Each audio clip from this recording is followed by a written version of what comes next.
As we continue on to the goals chapter, one of the tips I like to give students while during this chapter is the importance of writing things down. So a lot of the times we like to keep things in our head because we think we're going to remember, especially if it's a big goal. There's like no way we can forget it, right? Well, wrong. So, and it's about planning those little details that go within the goal as well. So the importance of writing things down is that we don't forget, because a lot of times we have our goals down, but guess what we need to take within those goals? Action. So that is the whole point of the goals chapter and in the workbook as well, as we start to write down our long-term and our short-term goals, is that things need to be written down.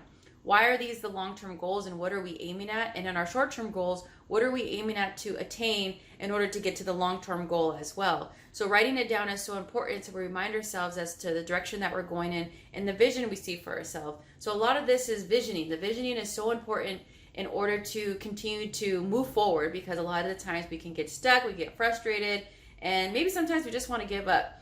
But it's awesome to have the words written down, and so that is why the goals are important, to make sure that we write those things down so that we remember it, and that we can write it in a notebook, in a binder. We can use our phones in the notes section. We can even make the goals a screensaver on our phone, so that it's something that is constantly happening, that we can constantly remembering, because guess what? We always know where our phones are, and our students definitely always know where their phones are as well. So it's perfect to do that and reiterating that in the goals section.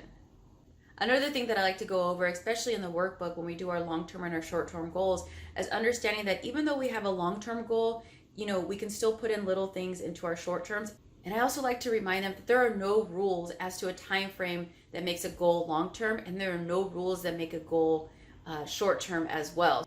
So my long-term goal can be to make sure that I don't eat any sweets today, one day, 24 hours. And my short-term goal is to just focus on that within every 30 minutes or an hour. So it's like I can do that within increments.